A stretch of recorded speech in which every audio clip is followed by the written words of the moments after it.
For all students में आप सभी का एक बार फिर से स्वागत है। देखिए दोस्तों, आपका एक सब्जेक्ट है public administration in India, Bharat में लोक प्रशासन। ठीक है, आपका ये एक सब्जेक्ट है।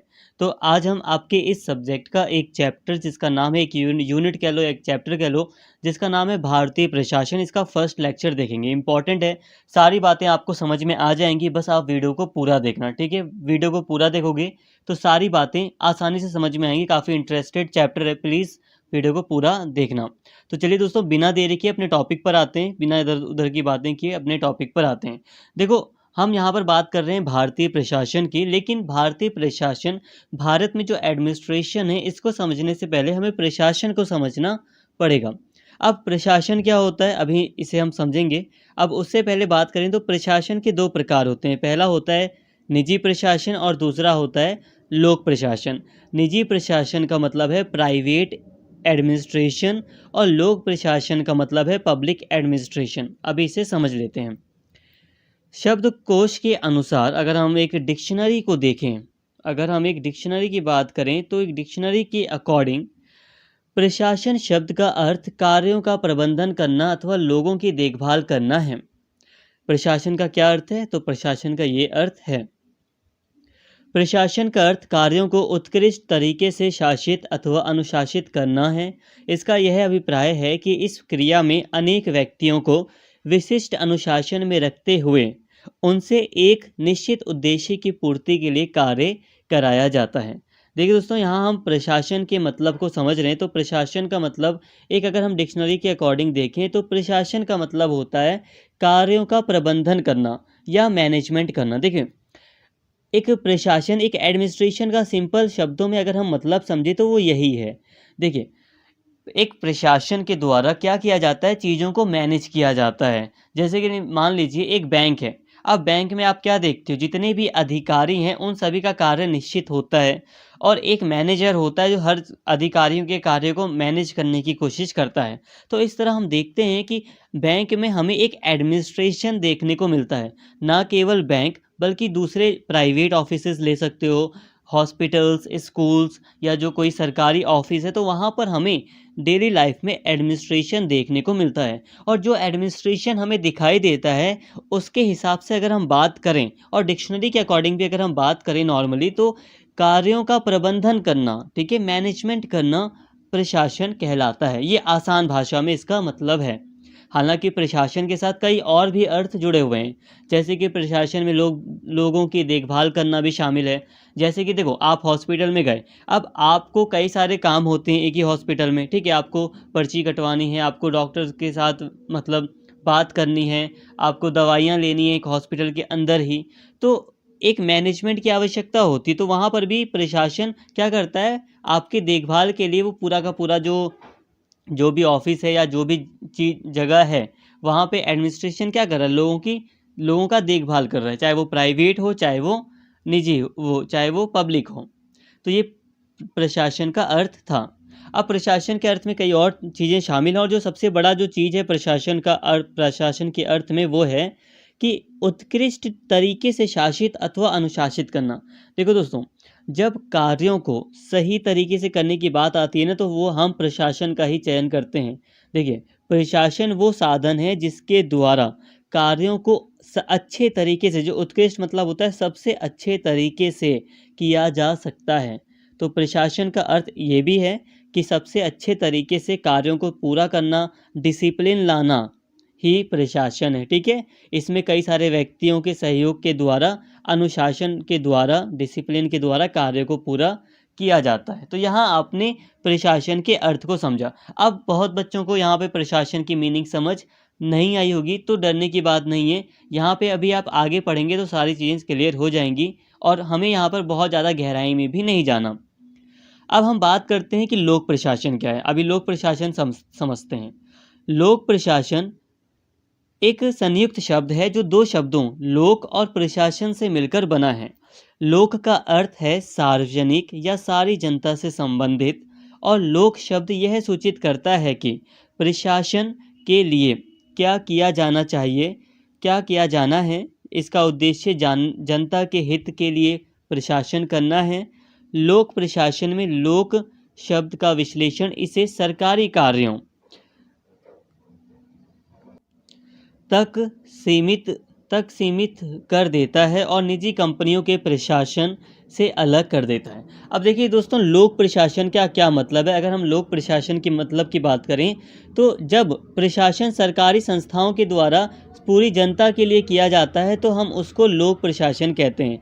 यहाँ पर समझिए, जब प्रशासन पूरी जनता के लिए किया जाता है, सारी जनता के लिए किया जाता है, कुल मिलाकर कहा जाए तो जब सरकार कोई प्रशासन करती है तो उसको हम लोक प्रशासन कहते हैं। जैसे कि एक सरकारी हॉस्पिटल है, अब बताओ सरकारी हॉस्पिटल में प्राइवेट प्रशासन होगा या लोक प्रशासन होगा। जाहिर सी बात है, अगर सरकार मैनेज कर रही है किसी संस्था को तो उसके अंतर्गत जो प्रशासन होगा, जो भी प्रशासन किया जाएगा वो सरकारी नियंत्रण में होगा, वो सबके लिए होगा। ऐसा तो नहीं है कि वो सिर्फ एक जाति वर्ग के लिए हो या कुछ अमीर लोगों के लिए हो, वो तो सबके लिए होगा ना, ऑल पीपल्स के लिए होगा, सभी लोगों के लिए होगा। तो वो प्रशासन क्या हुआ, पब्लिक एडमिनिस्ट्रेशन, उसे हम कहते हैं लोक प्रशासन। तो यहाँ हमें लोक प्रशासन की मीनिंग पर ही थोड़ा सा फोकस करना था। प्रशासन का मतलब अगर आपको ऊपर नहीं भी समझ में आया कोई बात नहीं, बट हमें मेनली लोक प्रशासन का मतलब समझना था। और लोक प्रशासन के मतलब में हमने क्या समझा, हमने समझा कि ऐसा प्रशासन, ऐसा मैनेजमेंट जो सार्वजनिक रूप से किया जाए पूरी जनता के लिए, उसको हम लोक प्रशासन कहते हैं। प्रशासन की भी मीनिंग आप सिंपल शब्दों में कहो तो मैनेजमेंट के तौर पर आप समझ सकते हो। और निजी प्रशासन आप अपने आप समझ गए, जो प्राइवेट सेक्टर में हो। मान लीजिए एक अंबानी है, मतलब अंबानी की एक कंपनी रिलायंस, अब उसके अंतर्गत कोई प्रशासन किया जा रहा है, कोई एडमिनिस्ट्रेशन किया जा रहा है, तो वो कैसा होगा। कोई भी व्यवस्थित फॉर्म में एक नियम वगैरह बनाकर एक व्यवस्था दी जा रही है उस कंपनी में, पर्टिकुलर या प्राइवेट कंपनी में, तो वो कैसी होगी, वो प्राइवेट एडमिनिस्ट्रेशन होगा, वो निजी प्रशासन होगा। एक परिभाषा को देख लेते हैं यहाँ पर। वैसे तो हम मीनिंग यहाँ पर समझ चुके हैं, बट फिर भी एक परिभाषा को ले लेते हैं। हमेशा एक परिभाषा लिखना काफ़ी यूज़फुल होता है। अगर हम वुड्रो विल्सन की बात करें, देखो दोस्तों, विल्सन कौन थे, तो वुड्रो विल्सन अमेरिका के राष्ट्रपति थे, यूएसए के राष्ट्रपति रह चुके थे, ठीक है। लोक प्रशासन, इनके अनुसार लोक प्रशासन कानून का व्यवस्थित और विस्तृत अनुप्रयोग है। ये कह रहे हैं कि लोक प्रशासन के द्वारा कानून वगैरह को व्यवस्थित करके उसका प्रयोग किया जाता है, ये ऐसे कह रहे हैं। बाकी ये डेफिनेशन बस एक डेफिनेशन के तौर पर आपको बताई गई, आप चाहो तो याद कर सकते हो, एग्जाम में लिख सकते हो। यहाँ तक उम्मीद करता हूँ सारी बातें क्लियर हो गई होंगी। यहाँ तक आपको काफ़ी बेटर तरीके से यहाँ पे लोक प्रशासन क्या है, लोक प्रशासन और निजी प्रशासन आपको काफ़ी बेटर तरीके से समझ में आ गया होगा।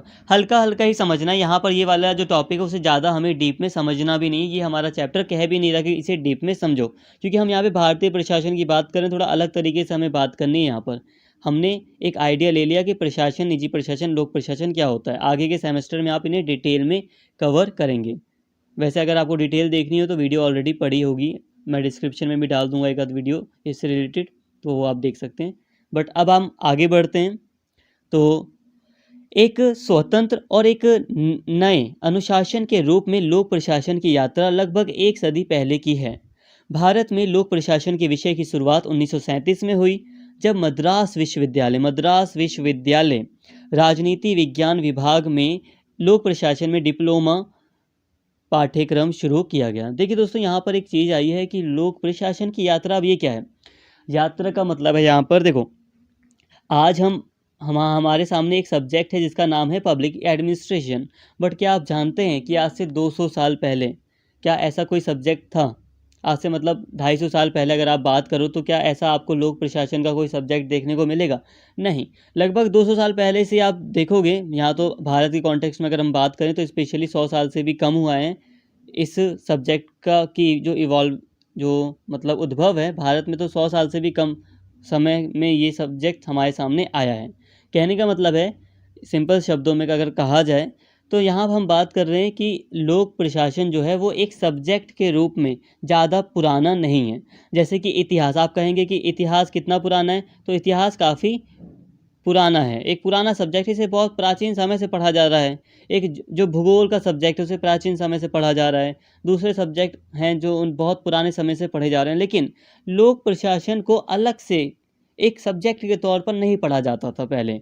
इसे नॉर्मली राजनीति विज्ञान वगैरह के साथ जोड़ लिया थोड़ा बहुत, वो भी कभी मैनेजमेंट वगैरह पर इतना ध्यान भी नहीं दिया जाता था। तो ये एक ज़्यादा पुराना सब्जेक्ट नहीं है, ठीक है। एक नए सब्जेक्ट के रूप में, एक नए डिसिप्लिन के रूप में अनुशासन का यहाँ पे मतलब है कि देखो, एक सब्जेक्ट होता है ना, तो सब्जेक्ट में सारी चीज़ें डिसिप्लिन की तरह, मतलब सारी चीज़ें शामिल होती हैं। एक सब्जेक्ट की खासियत क्या है, जैसे कि मान लो मैंने पॉलिटिकल साइंस चूज़ किया, तो पॉलिटिकल साइंस अगर मैं 12th क्लास में हूँ, तो पॉलिटिकल साइंस में जो सब्जेक्ट है पॉलिटिकल साइंस में, वो कैसा होगा, उसमें सारे कोड, मतलब सारे जो भी सिलेबस होगा वो एक डिसिप्लिन की तरह होगा कि हमें किस तरीके से पढ़ना है, सारी बातें उस सिलेबस में या उस सब्जेक्ट में शामिल होंगी, उसमें कोई कमी नहीं होगी, ठीक है। तो ये होता है, एक डिसिप्लिन के तहत एक सब्जेक्ट बनता है। तो एक डिसिप्लिन के रूप में एक सही सब्जेक्ट, पूरी तरह व्यवस्थित फॉर्म में लोक प्रशासन का जो सब्जेक्ट है वो एक नया सब्जेक्ट है, लगभग ये 1 सदी पुराना है, ठीक है। अब भारत में अगर हम बात करें कि भारत में लोक प्रशासन की शुरुआत कैसे हुई, क्योंकि देखो भारत में तो ऐसे कोई अलग से लोक प्रशासन को लेकर कभी पढ़ाई होती नहीं थी। प्राचीन काल की बात करें तो प्राचीन काल में जो हमें बहुत सारे उदाहरण मिलते हैं कि बहुत सारे मठ वगैरह थे जहाँ पर शिक्षा दी जाती थी। तक्षशिला वगैरह की बात की जाती, जो बहुत प्राचीन समय के विश्वविद्यालय था, तो वहाँ पर भी शिक्षा दी जाती होगी, बट वो बहुत अलग लेवल की नहीं थी कि एक अलग सब्जेक्ट बतौर अलग सब्जेक्ट के तौर पर पढ़ाया जाए। और हमारे पास इतने रिसोर्सेज भी नहीं कि हम जान सकें कि भारत में स्पष्ट तौर पर लोक प्रशासन पढ़ाया जाता था। तो हल्का फुल्का पढ़ाया जाता था। और हाँ, भारत में ऐसा नहीं कि प्रशासन पहले नहीं था प्रशासन, जैसे राजा महाराजाओं के द्वारा जो व्यवस्थित प्रशासन चलाया जाता था वही प्रशासन था, ठीक है। अब हम जब बात करते हैं कि भारत में सब्जेक्ट के तौर पर, एक विषय के तौर पर, ठीक है, व्यवहारिक तौर पर तो लोक प्रशासन रहा होगा, कॉमन सी चीज़ है कि लोक अधिकारी होंगे, जनता की भलाई के लिए कुछ अधिकार, राजा ने अधिकारियों की नियुक्ति वगैरह तो की है। हमारे कई सारे प्राचीन राजाओं के बारे में पता चलता है कि राजाओं ने जनता की भलाई के लिए कई सारे अधिकारियों वगैरह की नियुक्ति की, प्रशासन को स्ट्रॉन्ग बनाया। तो मतलब लोक प्रशासन तो था ही, बिना उसके कोई भी साम्राज्य नहीं चल सकता। लेकिन यहाँ बात हो रही है कि बतौर एक सब्जेक्ट, एक नए सब्जेक्ट के तौर पर लोक प्रशासन का विषय भारत में कब शुरू हुआ। तो भारत में ये सब्जेक्ट शुरू होता है 1937 में। 1937 में, लगभग 10 साल पहले, आज़ादी से 10 साल पहले ये सब्जेक्ट शुरू होता है। और कहाँ पर शुरू होता है? मद्रास विश्वविद्यालय में। अंग्रेज़ों ने बहुत सारे विश्वविद्यालय खोले थे भारत में, तो मद्रास विश्वविद्यालय उनमें से एक था। अब मद्रास विश्वविद्यालय में एक राजनीति विज्ञान विभाग था। जैसे कि आज के टाइम पर हमारे कॉलेज में एक पॉलिटिकल साइंस का एक डिपार्टमेंट होता है ना, अलग अलग डिपार्टमेंट, इकोनॉमिक का डिपार्टमेंट अलग, तो उसी तरह जो पॉलिटिकल डिपार्टमेंट था जिसमें आप लोग पढ़ रहे हो, आप लोग का डिपार्टमेंट भी पॉलिटिकल साइंस अभी डिपार्टमेंट होगा। वैसे प्रोग्राम वाले बच्चों के लिए तो अभी, अगर मतलब पॉलिटिकल साइंस का ही सब्जेक्ट है तो ठीक है, उनके लिए भी ये एक पॉलिटिकल साइंस का एक डिपार्टमेंट है। तो 1937 में मद्रास विश्वविद्यालय का एक विभाग था, राजनीति विज्ञान विभाग, उसमें लोक प्रशासन में डिप्लोमा देना, एक डिग्री देनी शुरू की गई, एक पाठ्यक्रम के साथ, एक सिलेबस के साथ। तो इस तरह भारत में लोक प्रशासन के विषय की शुरुआत हुई। दोस्तों थोड़ा सा डिले हो जा रहा है, मतलब कि थोड़ा सा स्लो आपको पढ़ाया जा रहा है, बट इसका मोटिव ये है कि आपको सारी चीज़ें साथ में ही याद भी हो जाएंगी। सन 1937 में लखनऊ विश्वविद्यालय में लोक प्रशासन में डिप्लोमा पाठ्यक्रम शुरू किया गया था। सन 1950 में नागपुर विश्वविद्यालय में लोक प्रशासन तथा स्थानीय स्वशासन विभाग की स्थापना हुई। वहीं सन 1954 में नई दिल्ली में भारतीय लोक प्रशासन संस्थान की स्थापना की गई, जो उच्च अधिकारियों और प्रबंधकों को प्रशिक्षण प्रदान करने सहित लोक प्रशासन के विषय के अनुसंधान यानी कि रिसर्च, विकास और प्रकाशन से संबंधित है। तो फिर देखिए दोस्तों, अब यहाँ तक आपको काफ़ी बेटर तरीके से समझ में आया। 1943 में फिर लखनऊ में फिर जो विश्वविद्यालय, वहाँ पर इसका डिप्लोमा एक डिग्री दी जाती है लोक प्रशासन को लेकर, मतलब कि पढ़ाया जाता है वहाँ पर। फिर नागपुर विश्वविद्यालय में, उसके बाद फिर नई दिल्ली में व्यवस्था की जाती है लोक प्रशासन से संबंधित। ये व्यवस्था कैसी होती है? इसमें भारतीय लोक प्रशासन संस्थान की स्थापना की जाती है, एक संस्था स्थापित कर दी जाती है जिसका काम होता है लोक प्रशासन से संबंधित रिसर्च करना। देखो दोस्तों, एक सब्जेक्ट के तौर पर लोक प्रशासन में ना रिसर्च की आवश्यकता होती है। मान लो आपको एक कंपनी का मैनेजमेंट करना है, तो नए नए तरीके खोजने पड़ते हैं ना, तो इसमें बदलाव होता रहता है, नई नई चीज़ें ऐड होती रहती हैं। तो इसीलिए अनुसंधान, विकास और प्रकाशन के लिए एक संस्था की स्थापना कर दी गई 1954 में, ताकि लोक प्रशासन का विषय भारत में काफ़ी अच्छे से रिसर्च करके पढ़ाया जा सके, ताकि पढ़ाने के लिए ज़्यादा सामग्री हो भारतीय टीचर्स के पास, और भारत में अच्छे लोक सेवक वगैरह या लोक अधिकारी वगैरह आ सकें। राज्य सेवाओं के अधिकारियों के प्रशिक्षण और अभिन्यास की ज़रूरतों को पूरा करने के लिए 5वें और 6ठे दशक में, 5वें मतलब 1950-1960 के दशक में राज्यों में लोक प्रशासन संस्थान और अकादमियों को यानी कि एकेडमियों की स्थापना की गई थी। 1957 में राजस्थान में हरीशचंद्र माथुर राज्य लोक प्रशासन संस्थान की स्थापना की गई।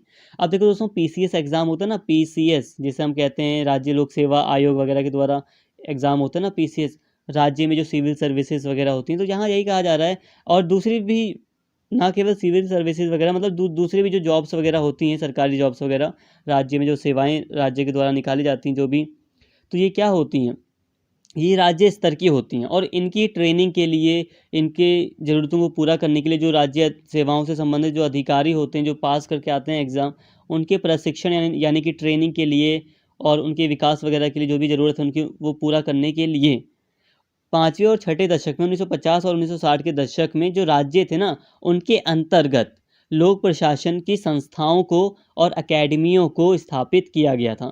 जैसे कि मान लो आज कोई पीसीएस का अधिकारी है, ठीक है, उसकी ट्रेनिंग कहाँ होती है?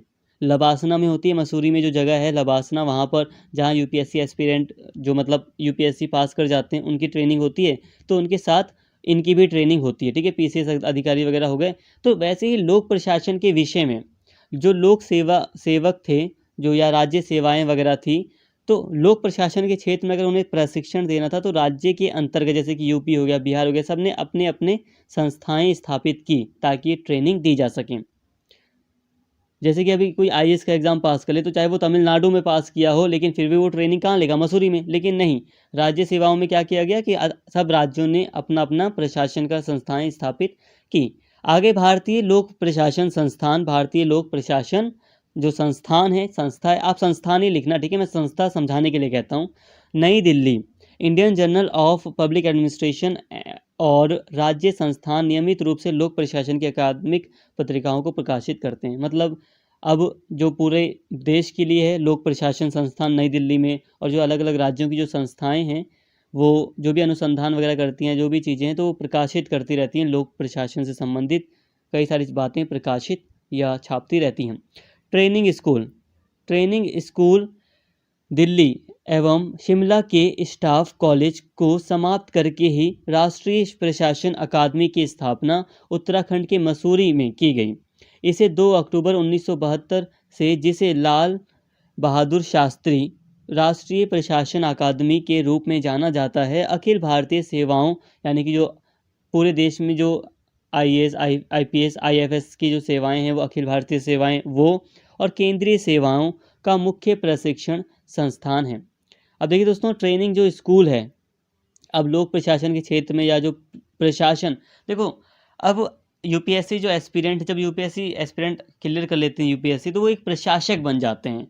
जो सचिव वगैरह है या जो डीएम है, जो एसपी है, ये क्या है, ये एक प्रशासक बन जाते हैं, ठीक है, ये प्रशासन में आ जाते हैं, इसलिए इन्हें प्रशासन की ट्रेनिंग देनी पड़ती है, ठीक है, कि एडमिनिस्ट्रेशन कैसे चलाया जाए। अब उसके लिए जो ट्रेनिंग स्कूल था पहले दिल्ली में, शिमला में, तो यहाँ पर जो था इसको समाप्त करके इसको कहाँ पर शिफ्ट कर दिया गया? लबासना, जिसका नाम शॉर्टकट में जिसका पूरा नाम है लाल बहादुर शास्त्री राष्ट्रीय प्रशासन अकादमी या अकेडमी, ठीक है, हिंदी में अकादमी। तो यहाँ पर इसको शिफ्ट किया गया। कब किया गया? 2 अक्टूबर 1972। एक इंपॉर्टेंट चीज़ भी, आपको एक नॉलेज भी मिल गई। बहुत सारे यूपीएससी एस्पिरेंट भी होंगे जो देख रहे होंगे वीडियो, प्लीज़ कमेंट करके ज़रूर बताएं। सन 1986 से संघ लोक सेवा आयोग ने लोक प्रशासन को एक अलग विषय घोषित किया। अब देखिए 1986 में जाकर एक जो सॉरी दोस्तों, अब यहाँ पे हम बात कर रहे हैं कि जो संघ लोक सेवा आयोग है ना, उसने 1986 में जाकर लोक प्रशासन को एक अलग सब्जेक्ट के तौर पर घोषित किया। इसका विकल्प उम्मीदवारों को दिया। मतलब समझ रहे हैं, जैसे कि आज हम यूपीएससी में अगर हम बात करें, यहाँ पे यूपीएससी की बात हो रही है, ये क्या है? यूपीएससी तो है, संघ लोक सेवा आयोग, ठीक है। यूपीएससी की बात करें तो यूपीएससी अगर कोई भी एस्पिरेंट करता है, स्पेशली आईएएस आईपीएस वगैरह का एग्जाम अगर वो देता है, यूपीएससी के अंतर्गत बहुत सारे एग्जाम होते हैं वैसे, तो अगर वो ऐसे एग्जाम देता है आईएएस आईपीएस आईएफएस वगैरह के नॉर्मली, तो उसमें क्या है, उसमें एक ऑप्शनल पेपर होता है। क्या होता है? Optional paper. अब ऑप्शनल पेपर में आज हम पॉलिटिकल साइंस चूज़ करते हैं, हम पहले भी करते थे पॉलिटिकल साइंस, हिस्ट्री, दूसरे कई सारे सब्जेक्ट होते थे। लेकिन 1986 से पहले 1986 से पहले यूपीएससी कोई भी पब्लिक एडमिनिस्ट्रेशन का पेपर ऑप्शनल नहीं था यूपीएससी में। मतलब अगर किसी व्यक्ति को पब्लिक एडमिनिस्ट्रेशन का पेपर लेकर ऑप्शनल अगर अपना देना हो तो वो ऑप्शनल के तौर पर पब्लिक एडमिनिस्ट्रेशन को चूज़ नहीं कर सकता था, क्योंकि पहले ये अवेलेबल नहीं था, यूपीएससी ने इसको मान्यता नहीं दी थी। लेकिन 1986 में फिर एक अलग विषय घोषित कर दिया और एक ऑप्शनल पेपर का विकल्प उम्मीदवारों को, कैंडिडेट को दिया गया। आज हम देखते हैं कि कई सारे एस्पिरेंट जो हैं वो पब्लिक एडमिनिस्ट्रेशन को चूज़ करते हैं। तो यहाँ पर आप इसके महत्व को समझ सकते हो, ठीक है, कि मतलब पब्लिक एडमिनिस्ट्रेशन भी एक इम्पॉर्टेंट सब्जेक्ट है और अगर आप इसको चूज़ करते हो तो इसे भी आप आगे एक बतौर अलग सब्जेक्ट के तौर पर आप बहुत कुछ कर सकते हो इस सब्जेक्ट में। अब हम बात करते हैं सिविल सेवाओं की संरचनाओं की। अब दोस्तों, सिविल सेवाओं को समझने से पहले हमें ये पता होना चाहिए कि आखिर सिविल सेवाओं का अर्थ क्या है। देखो, सिविल सेवाओं की हमें संरचना को पढ़ना है। आपकी सिलेबस के अकॉर्डिंग अगर हम बात करें तो हमें यहाँ पर भारत के कॉन्टेक्स्ट में, एक हिस्टोरिकल कॉन्टेक्स्ट में हमें सिविल सेवाओं की संरचना को समझना। एक तरह से आप इतिहास कह लो या कुछ भी कह लो, भी हम पढ़ेंगे तो सब समझ में आ जाएगा। लेकिन मेरा मानना है कि आपको सिविल सेवाओं का मतलब भी पता होना चाहिए। तो इसका थोड़ा मतलब देख लेते हैं हल्का सा। लोक सेवा का, और अगर आप इसे लिखेंगे ना अपने एग्ज़ाम वगैरह में तो कुछ गलत नहीं होगा। लोक सेवा का अर्थ है सरकारी सेवकों का संगठन जिन्हें सरकार अपने कार्यों के लिए नियुक्त करती है। लोक सेवाएं सरकारी सेवाएं हैं। तो यहाँ तक आपको समझ में आ रहा है, लोक सेवाएं क्या हैं? सरकारी सेवाएं हैं। राज्य द्वारा नियोजित वे सभी कार्मिक जो जनता की देखभाल में लगे हैं लोक सेवा के सदस्य होते हैं। लेकिन इसमें सैनिक कार्यों में लगे राज्यों के कार्मिक शामिल नहीं होते। इससे राज्य की सेवाओं के दो भाग प्रकट होते हैं, सैनिक शाखा और असैनिक शाखा। लोक सेवा का संबंध असैनिक शाखा से। अब देखिए दोस्तों, राज्य के अंतर्गत जो भी लोग, कर्मचारी, जो भी व्यक्ति काम करता है उसे हम लोक सेवक कह सकते हैं। उसे हम कह सकते हैं कि वो लोक सेवा का, सिविल सर्विस का सदस्य है। लेकिन यहाँ एक बात गौर करने वाली है कि सैनिक, अगर कोई राज्य का व्यक्ति है, मान लो जैसे कि कोई आर्मी ऑफिसर है, तो वो भी तो सरकार के अंतर्गत या स्टेट के अंतर्गत काम कर रहा है ना। सर, पूरे देश के अंतर्गत वो काम कर रहा है, सरकार के अंतर्गत। तो लेकिन वो सैनिक कार्य, तो सैनिक कार्य करने वाले व्यक्तियों को लोक सेवक नहीं माना जाता, सिविल सर्वेंट नहीं माना जाता। तो सिविल सर्विस एक ऐसी सर्विस है जो कि सरकारी जो सेवक हैं उनके द्वारा की जाती है, ठीक है। और इसमें असैनिक, जो असैनिक शाखा है सरकार की, वो शामिल होती है, सेना नहीं, ठीक है। सैनिक चीज़ें इसमें शामिल नहीं होती। जो लोक सेवा है, सिविल सर्विसेज, उसका संबंध असैनिक शाखा से है सरकार की। यहाँ तक आपको समझ में आया होगा। इजी है कि जो भी व्यक्ति, देखो सिविल सर्वेंट का सिंपल सा मतलब यही है, सिविल सर्विस का या सिविल सर्वेंट का। इसमें जो अधिकारी होते हैं वो सामान्य जनता के देखभाल में लगे रहते हैं। जैसे कि जो आर्मी वगैरह है वो बॉर्डर वगैरह को सिक्योर कर रही है, लेकिन यहाँ जो देश के अंदर जो जनता को सेवाएं प्रदान करनी है, जो सुविधाएं देनी है, ये लोक प्रशासन के अधिकारी करते हैं। तो इसलिए उन्हें लोक सेवक कहा जाता है। तो यहाँ पे सिविल सर्विस का मतलब आपको समझ में आया होगा। आगे जितना आया उतना ठीक है, आगे पढ़ते हैं। अब हम आगे बढ़ते हैं। देखिए दोस्तों, थोड़ा सा वीडियो लॉन्ग होता है, बट फिर भी आपको दुख ही नहीं होना कि वीडियो लॉन्ग हो रहा है, खुश होना चाहिए, क्योंकि अगर आप वीडियो इतनी लॉन्ग देख लेंगे ना तो आपको बुक भी नहीं पढ़नी पड़ेगी और सारी चीज़ें कवर हो जाएंगी। अब हम बात करते हैं डायरेक्टली सिविल सेवाओं की संरचना की। अब ब्रिटिश ईस्ट इंडिया कंपनी के समय सेवाओं की संरचना के 3 श्रेणियों में, ब्रिटिश ईस्ट इंडिया कंपनी के समय सेवाओं की जो संरचना थी उसको 3 श्रेणियों में बांटा गया था, विभाजित किया गया था। सैन्य, नौसेना सेवाएं और वाणिज्यिक सेवा मामले। देखिए दोस्तों, अब अगर हम ब्रिटिश टाइम की बात करें, जब कॉलोनियल टाइम था इंडिया में, जब ब्रिटिशर्स का राज था, तो अगर हम देखें कि कौन कौन सी सेवाएं सरकार के अंतर्गत उपलब्ध थी, मतलब सर्विसेज कौन कौन सी सरकार के द्वारा प्रोवाइड की जाती थी। तो एक सैन्य सर्विस थी, ठीक है, और दूसरी थी नौसेना से संबंधित, ये भी सेना ही से ही संबंधित मान लो। अब सेना और नौसेना से संबंधित ये चीज़ें थी। और तीसरी थी वाणिज्यिक मामले। वाणिज्यिक मामले दोनों से अलग है, सैनिक से अलग है। अब जो लोग वाणिज्यिक गतिविधियों या मामलों में शामिल थे, इसमें शामिल सिविल सेवकों को सैन्य और नौसैनिक सेवाओं में कार्यरत लोगों से अलग करने के लिए मूल रूप से इन्हें सिविल सेवाओं के रूप में जाना जाता था। तो दोस्तों यहाँ पर साफ कहा जा रहा है कि जब ब्रिटिश टाइम की हम बात करते हैं तो जो सिविल सर्वेंट का जो मतलब उस समय आ रहा था सामने, वो था जो वाणिज्यिक गतिविधियों में जो लोग लगे थे, क्योंकि वो व्यापार करती थी ईस्ट इंडिया कंपनी के द्वारा। क्या होता था, व्यापार होता था मैक्सिमम टाइम। स्टार्टिंग में अगर हम देखें तो प्रशासन से ज़्यादा व्यापारिक गतिविधियों में लगे थे। हालांकि फिर वो ये सिविल सर्विसेज का जो मतलब है वो डायरेक्टली फिर प्रशासन से पूरी तरह जुड़ जाता है, लेकिन इसमें जो प्रशासन था पहले वो वाणिज्यिक गतिविधियों से संबंधित प्रशासन चलता था, और इसमें जो काम करने वाले जो व्यक्ति थे व्यापार वगैरह से संबंधित, जो अधिकारी वगैरह थे, उनको सिविल सर्वेंट, सिविल सेवक कहा गया। ठीक है, हालांकि सिविल सर्विस का मैंने आपको मतलब बता दिया है, आज के टाइम का क्या मतलब रहा है वो बता दिया, बट उस समय वाणिज्यिक गतिविधियों में जो लोग लगे थे उनको नौसैनिक और सैनिक कर्मचारियों से अलग रखने के लिए सिविल सर्वेंट कहा गया। चार्ल्स कॉर्नवालिस भारत के गवर्नर जनरल, यहाँ भारत नहीं होगा, यहाँ पर होगा बंगाल। ठीक है, बंगाल के गवर्नर जनरल उस समय एक ब्रिटिश सेना के जनरल और अधिकारी थे जो सिविल सेवा को अस्तित्व में लाने वाले पहले व्यक्ति थे, और यही कारण है कि उन्हें भारत की सिविल सेवा के जनक के रूप में भी जाना जाता है। वॉरेन हेस्टिंग के समय से ही कंपनी में वाणिज्यिक मामले होते रहे थे। उन दिनों सिविल सेवकों की नियुक्ति किसी प्रतियोगिता के माध्यम से नहीं की जाती थी, बल्कि उन्हें कोर्ट ऑफ डायरेक्टर्स के माध्यम से, ये एक संस्था कह लो, जैसे कि दो संस्थाएं थी, एक निर्देशक बोर्ड, एक डायरेक्टर बोर्ड, मतलब निदेशक और डायरेक्टर तो एक ही है। एक वाणिज्यिक से संबंधित, व्यापार से संबंधित एक बोर्ड था, तो ये डायरेक्टर्स थे, मतलब निर्देश देने से संबंधित ये जो संस्था थी उसका कार्य था ब्रिटिश सरकार को। तो कोर्ट ऑफ डायरेक्टर्स के माध्यम से नामांकित किया जाता था लोक सेवकों का नाम। ठीक है, लोक सेवक इनके द्वारा नामित होते थे। अब यहाँ पे समझो, कॉर्नवालिस और वॉरेन हेस्टिंग कौन थे, तो ये दोनों ही बंगाल के गवर्नर जनरल थे। गवर्नर जनरल का मतलब ब्रिटिश सरकार का सबसे सर्वोच्च जो व्यक्ति था उस समय भारत में, वो गवर्नर जनरल था। ठीक है, बंगाल का इसलिए क्योंकि उस टाइम पीरियड पर वो बंगाल में ही पहले राज कर रहे थे, और फिर बाद में फिर भारत का गवर्नर जनरल काफ़ी समय बाद बनाया जाता है। अब जो चार कॉर्नवालिस थे वो एक सैनिक के रूप में ही आए थे, तो इन्होंने काफ़ी मदद की थी सिविल सेवाओं के विचार को भारत में लाने में, इसीलिए इनको भारत की सिविल सेवा का जनक कहा जाता है, और ये बहुत बड़ी बात है। ठीक है, आपको याद रखना, एक बहुत अच्छा पॉइंट है, एक बड़ा पॉइंट है ये। और जो वॉरेन हेस्टिंग थे उन्हीं के समय की बात है ये, जब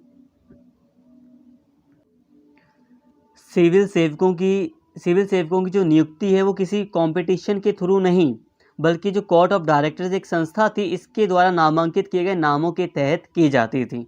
ठीक है, ये दोनों लगभग एक ही टाइम पीरियड की बात है। हालांकि ये जो कॉर्नवालिस हैं ये बाद में गवर्नर जनरल बनते हैं। ठीक है, ये गवर्नर जनरल बाद में बनते हैं इस टाइम पीरियड में, और ये पहले ही गवर्नर जनरल थे जो वॉरेन हेस्टिंग थे। यहाँ तक ठीक है। कॉर्नवालिस के कार्यकाल के दौरान इन सिविल सेवकों को अधिक जिम्मेदारियां दी गई और सिविल सेवाओं को दो श्रेणियों में विभाजित किया गया, अनुबंधित और दूसरा है असंबद्ध। सिविल सेवाओं में इसका अर्थ उच्च पद हुआ और यह केवल अंग्रेजों के लिए होते थे, और असंबद्ध सेवाओं का अर्थ सिविल सेवाओं में निचला पद होता था, और यह केवल अंग्रेजों के लिए बल्कि भारतीयों के लिए भी था। देखिए दोस्तों, दो पद होते थे। अब कॉर्नवालिस के समय क्या किया गया, जो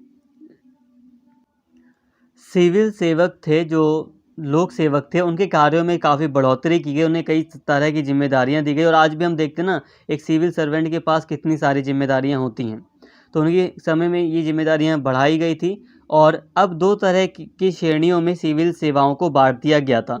एक सेवाएं ऐसी थी जिसमें केवल अंग्रेज ही नियुक्त किए जा सकते थे और उसे ऊंचा पद माना जाता था, जिस पर ये जो अनुबंधित जो भी सिविल सेवाएं होती थी उन्हें ऊंचा पद माना जाता था, और उस पर सिर्फ अंग्रेज ही उस पोस्ट पर आ सकते थे। और जो दूसरा असंबद्ध था, जिसे निचला पद कहा जाता था नॉर्मली, ये ना केवल अंग्रेजों के लिए था बल्कि भारतीयों के लिए भी था। भारतीय भी इस पद को पा सकते थे। इस समय भ्रष्टाचार दिन प्रतिदिन बढ़ता जा रहा था, इसलिए भ्रष्टाचार केस को समाप्त करने के लिए कॉर्नवालिस ने कई कदम उठाए। जैसे उन्होंने सिविल सेवकों का वेतन बढ़ाया, सिविल सेवकों को किसी भी प्रकार के निजी व्यापार में शामिल नहीं किया जा सकता था, इसलिए उन्होंने इसके लिए कुछ सख्त नियम बनाए और निजी व्यापार के विरुद्ध नियमों को सख्ती से लागू किया। इसके अलावा कॉर्नवालिस ने 5 से 6 साल के भीतर वरिष्ठता यानी कि एज जैसे जैसे होती जाती है उसके आधार पर सिविल सेवकों की पदोन्नति यानी कि प्रमोशन की या किया। देखिए दोस्तों, अब भ्रष्टाचार वगैरह बढ़ रहा था। जो अंग्रेजी अधिकारी वगैरह थे उनके बीच भ्रष्टाचार, करप्शन वगैरह दिन प्रतिदिन बढ़ता जा रहा था। वो निजी व्यापार भी करते थे, तो कई सारी चीज़ें होती थी जिससे कि कंपनी को लॉस होता था। ठीक है, वो व्यापार करते तो भ्रष्टाचार भी बहुत ज़्यादा बढ़ रहा था। अब सभी व्यक्ति पर्सनली अपना अगर व्यापार करते हैं तो कंपनी को इससे नुकसान होता था। तो काफ़ी कमियाँ थी प्रशासन में। तो जो सिविल सेवक थे उनके वेतन को बढ़ाया गया कॉर्नवालिस के द्वारा, ताकि भ्रष्टाचार में कमी आ सके। इसके अलावा कई सारे सख्त नियमों को भी लागू किया गया और उसने प्रमोशन के लिए भी 5 से 6 साल जैसे व्यक्ति को हो जाता था, प्रमोशन का भी सिस्टम उसने एक तरह से लागू किया वरिष्ठता के आधार पर। जैसे जैसे उनकी एज बढ़ती जाती थी, जैसे जैसे एक्सपीरियंस बढ़ता जाता था उनको अपने क्षेत्र में। कॉर्नवालिस की तरह ही रिचर्ड वेलेस्ली, जो कि भारत आगे चल के गवर्नर जनरल रहे बंगाल के, ठीक है, बंगाल लिख लेना यहाँ पे, बंगाल के गवर्नर जनरल रहे थे ये आगे चलकर। इन्होंने भी सिविल सेवाओं के लिए कई कार्य व सुधार किए, तो इन्होंने भी सुधार किए। मतलब ये है कि गवर्नर जनरल जो जो आ रहे थे, जैसे कि वारेन हेस्टिंग, फिर कॉर्नवालिस और फिर ये रिचर्ड वेलेजली था इनका नाम, आई थिंक, हो सकता है जो भी है। उन्होंने, तो यहाँ पे आप कोई नहीं, जो भी है नाम ठीक है, आप ऐसे भी लिख सकते हैं, बाकी एक बार आप चेक भी कर सकते हैं, कोई दिक्कत नहीं है। तो यहाँ तक यहाँ पे हमें पता चलता है जितने भी जो गवर्नर जनरल आए उन्होंने कई सारे सुधार किए। लॉर्ड यहाँ पे रिचर्ड वेलेजली की बात करें तो इन्होंने भी काफ़ी सुधार किया। भारत में नवनियुक्त सिविल सेवकों को प्रशिक्षित करने के लिए कलकत्ता में फोर्ट विलियम कॉलेज, एक फोर्ट विलियम कॉलेज था कलकत्ता में, इसमें उन्होंने इसकी स्थापना की थी। किस लिए की थी इस कॉलेज की स्थापना? इस कॉलेज की स्थापना की थी जो नए जो सिविल सेवक हैं उनको ट्रेनिंग दी जा सके, उनको प्रशिक्षित किया जा सके। इसके लिए उन्होंने यहाँ पर कलकत्ता में व्यवस्था की थी, कलकत्ता में एक कॉलेज की स्थापना की थी। 1806 में उनकी सेवानिवृत्ति, जब वो अपने पद से हट गए, जब उनका वो रिटायर हो गए, कोर्ट ऑफ डायरेक्टर्स ने उनके फोर्ट विलियम कॉलेज को अस्वीकार कर दिया और नई भर्तियों को प्रशिक्षित करने के लिए लंदन के हैलीबरी में सेवा के लिए एक और कॉलेज की स्थापना की। अब जो फोर्ट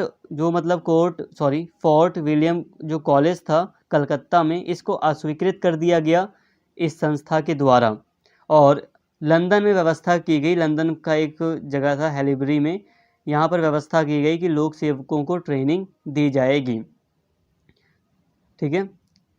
चार्टर एक्ट 1853 को, चार्टर एक्ट क्या है पता है ना, जैसे कि समय समय पर जो ब्रिटिश सरकार थी ना, ब्रिटिश सरकार के शासन को, जो कंपनी का जो शासन था, स्पेशली जो company east India company Bharat में शासन कर रही थी, उसके शासन को कंट्रोल करने के लिए जो ब्रिटिश सरकार थी, इंग्लैंड में बैठी हुई जो सरकार थी, वो समय समय पर, ब्रिटिश सरकार जो थी इंग्लैंड की, वो समय समय पर कंपनी के लिए कई सारे नियम बनाती थी। ठीक है, भारत के लिए वो कई सारे नियम बनाती थी, जिसे हम समय समय पर, जैसे कि बहुत सारे नियम हैं, उसी में से एक है चार्टर एक्ट 1853। ठीक है, तो कई सारे एक्ट पारित किए गए थे ब्रिटिश संसद के द्वारा भारत के लिए, जो कि कंपनी को फॉलो करना होता था। तो 1853 को लागू, ये जो एक्ट था, ये जो अधिनियम था, इसको लागू करने के बाद इसमें कई बदलाव भी हुए। इसमें भर्ती खुली प्रतियोगिता के माध्यम से रखी गई और इसलिए इसने सिविल सेवाओं में खुली प्रतियोगिता की शुरुआत की। अब 1853 में क्या हुआ, एक चार्टर अधिनियम पारित किया गया, जिसके तहत अब जो ये जो कंपटीशन शुरू किया गया था सिविल सेवाओं में, जिसमें सिर्फ अंग्रेज भाग लेते थे अभी तक, लेकिन अब ये खुला कंपटीशन हो गया। अब यहाँ पर सिफारिश वगैरह से कोई लोक सेवक नहीं बनता था और खुली प्रतियोगिता थी। सिर्फ अंग्रेज ही नहीं, भारतीय भी इसमें अब शामिल हो सकते थे, प्रतियोगिता कर सकते थे। इस परीक्षा को आयोजित करने के लिए यह आवश्यक था कि एक निकाय का गठन किया जाए, एक संस्था हो ना जो इस परीक्षा को आयोजित कर सके। जैसे कि आज हम देखते हैं ना, अलग अलग संस्थाएं, एग्ज़ाम बोर्ड होता है। इसलिए 1854 में लंदन में सिविल लोक सेवा या सिविल सेवा आयोग की स्थापना की गई। तो कौन से निकाय की स्थापना की गई? एक लंदन में सिविल सेवा आयोग की स्थापना की गई 1854 में। ये परीक्षाएं सन 1855 से आयोजित की जाने लगी, लेकिन यह परीक्षा केवल लंदन में ही आयोजित की जाती थी और उस समय इस परीक्षा में शामिल होने के लिए जो आयु सीमा थी वो केवल 23 वर्ष तय की गई थी। इसका मतलब समझिए, 23 वर्ष आयु सीमा का मतलब समझिए, कहने का मतलब ये है कि अगर आपकी आयु 24 वर्ष है तो आप सिविल सेवा के जो कंपटीशन होता था उस समय, उसमें आप शामिल नहीं हो सकते। आगे बात करते हैं, चार्टर एक्ट 1853 के बाद अब भारतीय भी इस सिविल सेवा परीक्षा का हिस्सा बन सकते थे और वे 1861 में अनुबंधित सेवाओं में भी शामिल हो सकते, जो ऊंची सेवाएं नहीं थी उसमें भी वो शामिल हो सकते थे। भारतीय सिविल सेवा अधिनियम उसी वर्ष 1861 में लॉर्ड कैनिंग, ये भारत के गवर्नर जनरल, ये वायसराय थे, ठीक है, भारत के, तो सबसे सर्वोच्च व्यक्ति थे, इनके तहत पारित किया गया था ये अधिनियम। इसने कुछ अधिकारियों को अनुबंधित सेवाओं में आरक्षण प्रदान किया। यह परीक्षा केवल अंग्रेजी भाषा में आयोजित की गई थी और यह ग्रीक और लैटिन परंपरागत शिक्षा पर आधारित होती थी। तो देखिए दोस्तों, अब 1861 में जो अनुबंधित सेवाएं वगैरह थी उस पर एक अधिनियम पारित किया गया लॉर्ड कैनिंग के द्वारा और ये फैसला लिया गया कि जो भारतीय हैं वो भी इन पदों पर आ सकते हैं, जो ऊंचे पद हैं वो भी आ सकते हैं। लेकिन जो परीक्षा थी उसकी जो लैंग्वेज था, उसका जो मीडियम था वो अंग्रेजी था, ठीक है, इंग्लिश में ही होता था। इसके अलावा जो अंग्रेजी की जो पुरानी भाषाएं रही हैं मिलती जुलती, लैटिन और ग्रीक वगैरह, तो इस पर ही उनकी शिक्षा आधारित थी। जो यूरोपीय इतिहास वगैरह था, यूरोपीय लिटरेचर वगैरह, यही सारा कंटेंट पे एग्ज़ाम में पूछा जाता था, यही पढ़ना पड़ता था उस समय सिविल सर्वेंट को मैक्सिमम। सन 1855 तक इस परीक्षा में बैठने की आयु 23 वर्ष थी, जिसे 1860 में घटाकर 22 वर्ष कर दिया गया। साथ ही ये परीक्षाएं अब लंदन में आयोजित की जाती थी, लंदन में ही आयोजित होती थी ये परीक्षाएं, बिल्कुल, मतलब पहले भारत में भी होती थी, लेकिन इसे क्या कर दिया, लंदन ही शिफ्ट कर दिया गया कि लंदन में ही होगी ट्रेनिंग भी और पढ़ाई भी, या मतलब जो एग्ज़ाम है वो भी लंदन में होगा और ट्रेनिंग भी लंदन में होगी। ट्रेनिंग तो पहले भी हो रही थी। सन 1863 में रविंद्रनाथ टैगोर के जो बड़े भाई थे सत्येंद्र नाथ टैगोर, ऐसे पहले भारतीय बने जिन्होंने भारतीय सिविल सेवा परीक्षा को पास किया। एक बहुत अच्छा पॉइंट है, बहुत सारे बच्चे जानते भी होंगे, बट आप इसको नोट डाउन कर लो। जो सत्येंद्र नाथ टैगोर थे, इसे माइंड में सेव करो आप, कि इन्होंने, जो ये पहले भारतीय थे जिन्होंने सिविल सेवा को पास किया था या सिविल सर्वेंट बने थे। तो ये समझ सकते हो कि सिविल सेवा की जो परीक्षा है उसको पास करने वाले जो पहले व्यक्ति थे वो सत्येंद्र नाथ टैगोर थे। इन्हें आप रविंद्रनाथ टैगोर से याद रख सकते हो। उस समय उनकी जो आयु थी वो केवल 21 साल थी। इसके बाद 1866 में इस परीक्षा में बैठने की आयु सीमा को घटाकर 21 वर्ष कर दिया गया, लेकिन इसके बावजूद भी अगले ही साल 4 भारतीयों ने इस परीक्षा को पास कर लिया। फिर भी 4 भारतीयों ने इसे पास कर लिया। लॉर्ड लिटन ने इस परीक्षा की अधिकतम आयु सीमा को 21 से घटाकर 19 वर्ष कर दिया। अब इसे बात को समझो, यहाँ पे ये आयु को क्यों घटा रहे हैं भाई, ये एज को क्यों घटा रहे हैं, यहाँ समझो। देखो दोस्तों, जो परीक्षा आयोजित की जाती थी ना, वो केवल अंग्रेजी भाषा में ही आयोजित की जाती थी। इसमें यूरोपीय इतिहास वगैरह या यूरोपीय लिटरेचर वगैरह ज़्यादा होता था। भारत के बारे में तो पढ़ना ही था, वो तो भाई आपको प्रशासन भारत में चलाना है, तो भारत के बारे में तो पढ़ना था, ठीक है, यहाँ तक ठीक था। लेकिन ज़्यादातर चीज़ें यूरोप के कॉन्टेक्स्ट में पढ़नी थी और लैंग्वेज थी इंग्लिश। तो प्रॉब्लम को समझिए, तो ये एग्ज़ाम पास करना भारतीयों के लिए और भी ज़्यादा कठिन था, लेकिन फिर भी नामुमकिन नहीं था भारतीयों के लिए, और भारतीयों के लिए कुछ नामुमकिन नहीं है। और इसी कारण से कई सारे भारतीयों ने इसे पास भी किया। लेकिन अब अंग्रेज क्या चाह रहे थे कि भारतीय इसमें शामिल ना हो। देखो, अंग्रेज ये दिखाना चाह रहे थे कि हम समानता का सिद्धांत ला रहे हैं, देखो हम आपको भी मौका दे रहे हैं, हम आपको सभ्य बना रहे हैं, है ना, तो हम आपको भी आने का मौका दे रहे हैं, आइए प्रशासन में, ऐसा मतलब वो चाह रहे थे। लेकिन वो नहीं चाहते थे कि ऊंची सेवाओं में, स्पेशली जो बड़ी सेवाएं थी, और जानते हैं ना हम, सिविल सेवाएं बड़ी सेवाएं ही होती हैं, तो सिविल सेवाओं में वो नहीं चाहते थे कि भारतीय लोग शामिल हों। हालांकि वो भारतीयों का सहयोग चाहते थे। कैसे? जो लोअर जो सेवाएं थी वहाँ पे वो चाहते थे जो सैनिक के रूप में भारतीय शामिल होते जाएं, ताकि हम पूरे भारत को अच्छे से कंट्रोल कर सकें, विश्व में अपना राज कर सकें। भारतीयों का सहयोग वो चाहते थे, लेकिन वो बड़ी सेवाओं में नहीं चाहते थे, क्योंकि बड़ी सेवाओं में तो गिने चुने लोग ही होते हैं। आज भी हम देखते हैं कि 1000 यूपीएससी की जो बड़ी सेवाएं वो 1000 पद पर ही निकलती हैं। आईएएस वगैरह की बात करें तो वो 150-200 ही निकलता है। क्या है ये, बहुत कम। तो यहाँ पर वो नहीं चाहते थे कि भारतीय आएँ, इसीलिए वो क्या कर रहे थे, एज को कम करे जा रहे थे। अब उन्होंने 23 वर्ष की एज को कम करते करते करते 19 वर्ष कर दिया। मतलब ये कि अगर कोई व्यक्ति 19 वर्ष का है या उससे मतलब 19 वर्ष से ज़्यादा है, 20 साल का है, तो वो सिविल सेवा की परीक्षा नहीं दे सकता। तो सोचो ये कितना टफ हो गया, बहुत टफ नहीं हो गया। एक अब कोई अंग्रेज है, अब भाई वो उसकी आयु तो कम है बट उसको काफ़ी अच्छे से कमांड है अपने सब्जेक्ट पर, अपनी लैंग्वेज पर, तो उसके लिए तो काफ़ी आसान है ना इस परीक्षा को पास करना। लेकिन अब एक भारतीय होने के नाते हमें तो टाइम चाहिए ना, जो काम 1 साल में हो सकता है उस मतलब जो काम 1 साल में नॉर्मली कवर कर लिया जाता है, जिसको अपनी लैंग्वेज पे कमांड वगैरह है, अगर किसी व्यक्ति को कमांड नहीं है सही से उसको लैंग्वेज वगैरह के बारे में नहीं पता या सही से उसको थोड़ा टाइम लगता है, तो उसको भाई 1 साल से ज़्यादा टाइम लगेगा। तो वही चीज़ थी कि इनके लिए काफ़ी आसान था अंग्रेज़ों के लिए पास कर पाना, और भारतीयों के लिए इसको डे बाय डे मतलब ईयर बाय ईयर इसे डिफ़िकल्ट बना दिया गया। तो 19 साल से अगर भारतीय ज़्यादा हो जाता था भाई, ज़ाहिर-सी बात है तैयारी करने में तो ज़्यादा साल हो ही जाती थी, एज बढ़ जाती थी, तो काफ़ी मुश्किल होता था भारतीयों के लिए। सन 1885 में भारतीय राष्ट्रीय कांग्रेस का गठन किया गया था। इसने सिविल सेवा में सुधारों के से संबंधित कई सारी मांगें उठाई। इस कारण से इसने भारत सरकार अधिनियम 1919 को प्रभावित किया।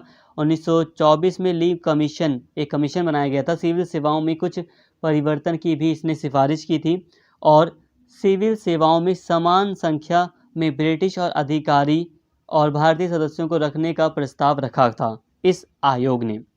इसमें ली कमीशन, जो ली आयोग था, ली कमीशन, इसके अनुसार यह प्रांतीय सेवाओं से पदोन्नत होने वाले 20% भारतीय होने चाहिए इसके अनुसार, और साथ ही 40% भारतीय सीधे परीक्षा के माध्यम से भर्ती किए जाने चाहिए, और जो सिविल सेवाओं के लिए सीधी भर्ती है 40% जो बची है वो ब्रिटिशों के लिए समान प्रतिशत के रूप में होनी चाहिए।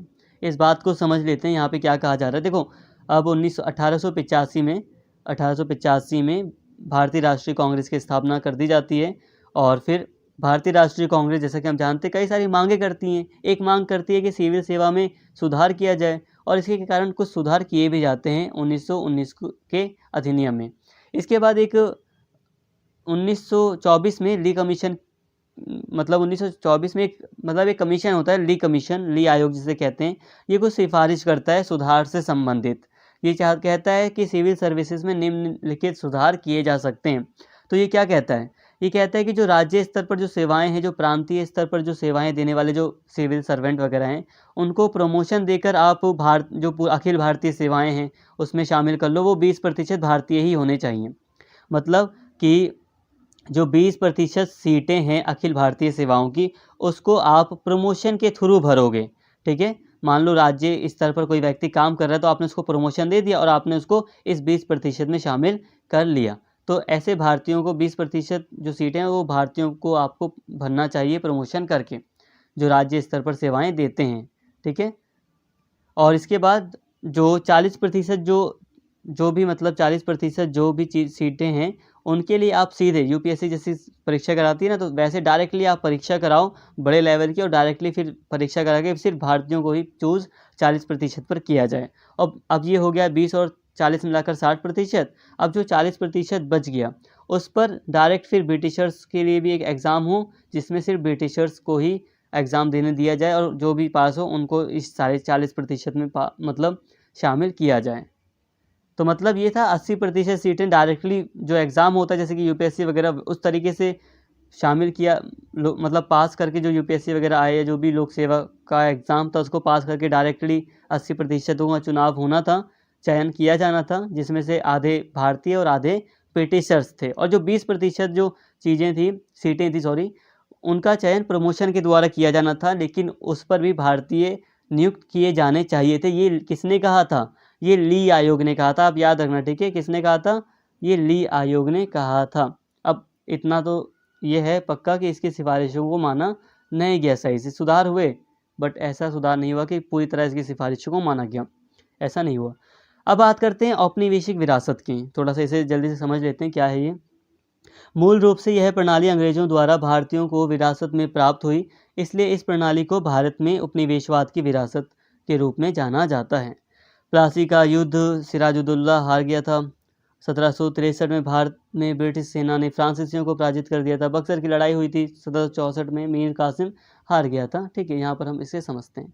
देखो दोस्तों, यहाँ पे कहा जा रहा है कि ये जो हमारे पास जो आज के टाइम पर जो ये सिविल सर्विस का पूरा जो सिस्टम है ना, ये जो प्रणाली है, ये पूरा अंग्रेज़ों की देन है, या अंग्रेजी जो औपनिवेशिक है टाइम था उसकी विरासत में हमें ये मिला है, ऐसा कहा जाता है। और गलत भी नहीं है, क्योंकि उन्हीं के द्वारा इस प्रणाली को विकसित किया गया, तो इसलिए इसे उपनिवेशवाद की विरासत कहा जाता है इस प्रणाली को। अब यहाँ पे थोड़ा बताया जा रहा है कि किस तरह से अंग्रेज़ों ने भारत को पूरा अपना कंट्रोल में किया। तो देखो, अंग्रेज व्यापार करने भारत आए थे और लगभग 200 साल फिर वो भारत को गुलाम बना लेते हैं। ये कैसी प्रक्रिया हुई थी शुरू? ये शुरू हुई थी व्यापार से लेकर। पहले कई सारे उन्होंने व्यापार से संबंधित किले बनाए, कि जैसे कि बंगाल में उन्होंने किया, सूरत वगैरह में भी किया था। अब बंगाल में वो कर वगैरह नहीं देते हैं, किले को पूरा घेर लेते हैं, तो सिराजुद्दौला इसका विरोध करता है। फिर युद्ध होता है, प्लासी का युद्ध। अब युद्ध में क्या होता है? युद्ध में जो सिराजुद्दौला होता है हार जाता है पूरी तरह, हालांकि उसे मतलब सिराजुद्दौला के साथ धोखा होता है और धोखे के कारण वो हारता है, नहीं तो वो हारता नहीं। ठीक है, इस समय जो छल से जो अंग्रेज़ थे वो छल से प्लासी का युद्ध जीत जाते हैं। और अब इनका एक प्रशासन शुरू होता है, मतलब ये शुरू होता है कि एक निर्णायक इतिहास शुरू होता है कि अब से इन्होंने ब्रिटिशर का जो उपनिवेश था वो भारत बन जाता है। ये माना जाता है कि लगभग 1757 से ब्रिटिशर्स का जो राज था भारत पे शुरू होता है। पूरे भारत पे तो नहीं था उस समय, लेकिन शुरू होता है। अब 1963 में जो फ्रांसीसी थे वो हार जाते हैं। यहाँ पर क्या इम्पैक्ट पड़ा इनके हारने का भारत पर? अब फ्रांसीसी हार जाते हैं तो क्या होता है कि जो भारत होता है अब उसके ऊपर बस केवल ब्रिटिशर्स का राज हो जाता है। भारतीय जो व्यापारी होते हैं उनके पास एक ही ऑप्शन होता है कि वो अपना सामान जो अंग्रेज हैं उन्हीं को बेच सकते हैं और किसी को नहीं। पहले क्या था, फ्रांसीसी के साथ टकराव होता था ब्रिटिशर्स का। ऐसे में जो फ्रांसीसी लोग थे, फ्रांसीसी सेना थी, वो भारतीय राजाओं का भी सहयोग करती थी ताकि अंग्रेज हारें। और अंग्रेज भी बहुत सारे राजाओं को समर्थन कर रहे थे उस समय कि फ्रांसीसियों को हरा दिया जाए। लेकिन जब ब्रिटिश सेना फ्रांसीसियों को हरा देती है, उनके बीच समझौता हो जाता है, तो ब्रिटिशर्स का जो डर था, यूरोपीय डर, वो निकल जाता है और अब ब्रिटिशर्स स्वतंत्र होते हैं पूरे भारत को गुलाम बनाने के लिए। इसके अलावा बक्सर की लड़ाई होती है कि ये एक निर्णायक लड़ाई होती है। इसमें जो अंग्रेज़ थे वो अपने शौर्य का प्रदर्शन करते हैं, ये बात बिल्कुल सही है। पहले में वो छल करते हैं, लेकिन इसमें शौर्य का प्रदर्शन करते हैं और मीर कासिम की संयुक्त सेनाओं को, जिसमें मुगल सेना भी शामिल होती है, उसको हरा देते हैं। और फिर क्या होता है, फिर एक स्पष्ट तौर पर उनका प्रशासन शुरू होता है।